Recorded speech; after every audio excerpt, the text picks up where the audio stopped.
CLP meeting ಅಂತ ಕರೆದಿದ್ದೀವಿ sir. 13ನೇ ತಾರೀಕು ನಾನು ಚೀಫ್ ಮಿನಿಸ್ಟರ್ ಮಾತಾಡಿಕೊಂಡು ನಾನೇ ಕಂಪ್ಲೀಟ್ ಡೇ ಪಕ್ಷಕ್ಕೆ ಕೊಡಬೇಕು ಅಂತ ಮುಖ್ಯಮಂತ್ರಿಗಳಿಗೆ ಹೇಳಿ ಅವತ್ತಿರೋ ಪ್ರೋಗ್ರಾಮ್ ಎಲ್ಲ ಕ್ಯಾನ್ಸಲ್ ಮಾಡಿ ಬೆಳಗ್ಗೆ ಎಲ್ಲ ಬ್ಲಾಕ್ ಪ್ರೆಸಿಡೆಂಟ್ಸ್ಗಳಿಗೆಲ್ಲ ಕರೆದಿದ್ದೀವಿ, DCC ಪ್ರೆಸಿಡೆಂಟ್ ಕರೆದಿದ್ದೀವಿ, MLAಗಳು ಕರೆದಿದ್ದೀವಿ, ಮಂತ್ರಿಗಳು ಕರೆದಿದ್ದೀವಿ, ಜನರಲ್ ಬಾಡಿ ಕರೆದಿದ್ದೀವಿ.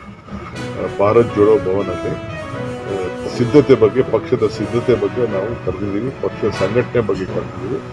ಸಾಯಂಕಾಲ ಒಂದು 4 ಗಂಟೆಗೆ ಪದಾಧಿಕಾರಿಗಳ ಸಭೆನ ನಾನು ಕರೆದಿದ್ದೀನಿ ಸೆಕ್ರೆಟರಿಗೆ.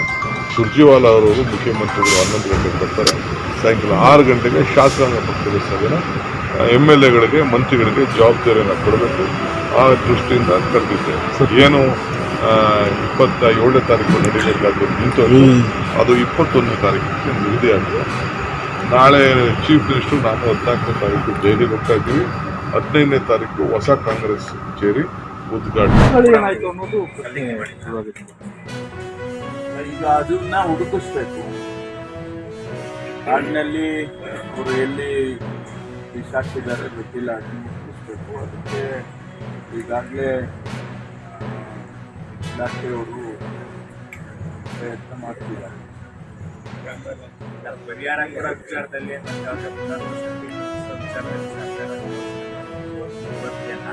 ಶಸ್ತ್ರಾಸ್ತ್ರಗಳನ್ನು ವಶಪಡಿಸಿಕೊಳ್ಳೋ ವಿಚಾರದಲ್ಲಿ ಇಲ್ಲ. ನಾವು ಮಾಡೋ ಕೆಲಸ ನಾವು ಮಾಡ್ತೇವೆ. ಈಗ ಶಸ್ತ್ರಾಸ್ತ್ರ ಹುಡುಕಬೇಕು, ಎಲ್ಲಿ ಕಾಡಲ್ಲಿ ಇಟ್ಟಿದ್ದಾರೆ ಅಂತ ಅವ್ರನ್ನ ಕೇಳ್ಕೊಳ್ಬೇಕಾಗುತ್ತೆ. ಅವ್ರನ್ನ ಸಹಾಯನೂ ತಗೋಬೇಕು, ಅದನ್ನು ಕೇಳ್ಕೊಂಡು ಮಾಡ್ತಾರೆ. ಅದಕ್ಕೆಲ್ಲ ಪ್ರೊಸೀಜರ್ಸ್ ಇದೆ, ಅದನ್ನು ಮಾಡ್ತಾರೆ. BJP ಅವ್ರಿಗೇನು ಗೊತ್ತಿಲ್ಲ, ಅವರು ಕೂಡ ಸರ್ಕಾರ ನಡೆಸಿದ್ರಲ್ಲ, ಅವ್ರಿಗೂ ಗೊತ್ತಿದೆ. ಹಾಗೆ ಅವ್ರಿಗೂ ಪೊಲೀಸ್ ಇಲಾಖೆ ಅವಾಗೇನು ಬೇರೆ ಇಲಾಖೆ ಆಗಿರಲಿಲ್ಲ, ಇದೇ ಪೊಲೀಸ್ ಇಲಾಖೆ ಇಟ್ಟಿದ್ದಾರೆ. ಇಷ್ಟೇ ನಕ್ಸಲ್ರು ಸರ್ ಇನ್ನೂ ಇದ್ದಾರಾ ಕಾಡಲ್ಲಿ? ಅವರು ನಿಮಗೆ ಸಿಕ್ಕಿದಂಥ ಮಾಹಿತಿ ಪ್ರಕಾರ ಅವ್ರನ್ನ ಹೊರಗೆ ಹಾಕಿದ್ರು. ಏನೇನು ಕಾರಣ ಗೊತ್ತಿಲ್ಲ, ಅದನ್ನ ಈಗ ಹುಡುಕಿಸ್ತಾರೆ. ಅವರು ಅದೇ ಭಾಗದಲ್ಲಿ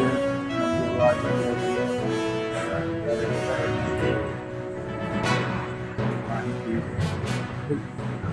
ಈಗ ನಕ್ಸಲ್ ಮುಕ್ತ ಅಂತ ಹೇಳ್ತೀವಿ ಸರ್, ಇಷ್ಟಕ್ಕೆ ಮುಗಿದ್ರೆ ಸರ್ ಬೇರೆ ಏನಾದರೂ ಇದ್ದಾರಾ ಅನ್ನೋ ಮಾಹಿತಿ ಇಲ್ಲ. ಬೇರೆ ಏನು ನಮಗೆ ಇಲ್ಲಿವರೆಗೆ ಸಿಕ್ಕಿರೋ ಮಾಹಿತಿ ಪ್ರಕಾರ ಇವರೇ 6 ಜನ ಲಾಸ್ಟ್.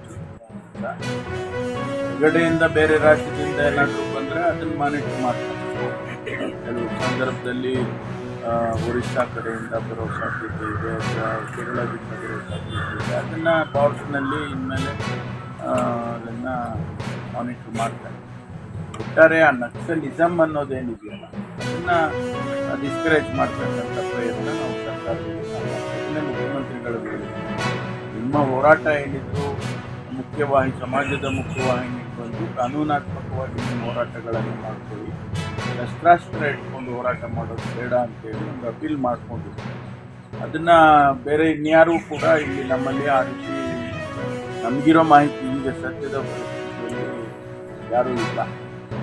ಈಗ ಸರ್ ಈಗ ನಕ್ಸಲ್ರಿಗೆ ಪ್ಯಾಕೇಜ್ ಕೊಟ್ಟ ಹಾಗೆ ಸರ್ ವಿಕ್ರಮ್ ಗೌಡ ಅವರ ಕುಟುಂಬದವರು ಪರಿಹಾರ ಕೇಳ್ತಾ ಇದ್ದಾರೆ. ಪರಿಶೀಲನೆ ಮಾಡ್ತಾರೆ, ಯಾಕೆಂದರೆ ಅದು ಆ ಕೇಸೇ ಬೇರೆ ಇದೆ ಬೇರೆ.